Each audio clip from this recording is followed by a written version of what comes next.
Hello, my name is Steve Gearhart, and this is the Unagi Observer. This week is about the great movie Akira and how it came about. A little over 30 years ago, Akira was released to the world and has been influencing anime and science fiction ever since. It has won several awards and is almost always in the top part of any best sci-fi movie or anime list ever made. Now, you know you've made a good movie when 30 years later people still think it's still innovative in some way.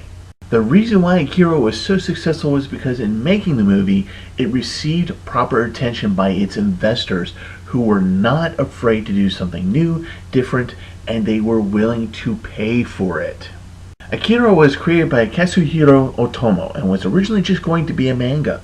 Many manga writers and artists aspired their works to eventually become anime, but Otomo really didn't have that planned for Akira. He was just going to make the manga and that was it. However, he was approached by members of different companies, entertainment companies, who would later form the Akira Committee, and they asked him to make an anime movie on his manga, Akira. Otomo was quoted as being intrigued, but at first he would not commit to making the movie for a couple different reasons. One of the reasons was that he wanted full creative control over the movie, something that is not normally given to the creators. But given his experience with Armageddon, he was encouraged to be the director and given full control. And the second problem was that, well, Akira wasn't even close to being finished as a manga. Otomo had started Akira in Young magazine in 1982.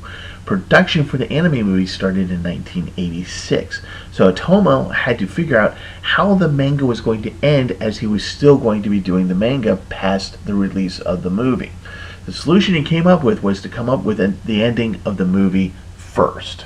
The reason he did this was simple. He took the movie in a different direction than the manga. If you read the manga and watched the movie, you realize that at a certain point the manga goes farther with the story than the movie does. Certain characters are more fully developed, as are the relationships, and other characters come in that are not in the movie. So although the central idea and themes still appear in both movie and manga, the story arcs are quite a bit different. So, once Otomo figured out how one would be different from the other, he agreed to do the anime movie, which is good as the manga continued the storyline for another 2 years after the movie release before ending in 1990. The other part of the success of Akira was the production team behind it. The Akira Committee was made up of some of the biggest entertainment companies in Japan at that time, companies like Toho and Bandai.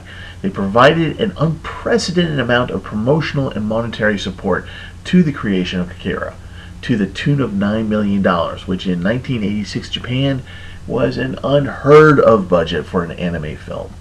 And this money would be well spent. It created and included new animation techniques and quality controls that would change anime forever. CGI was added for certain scenes and was used to enhance other animated scenes.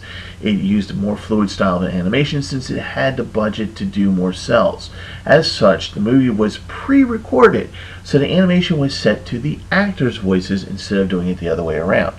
It also has the distinction of creating 50 new colors.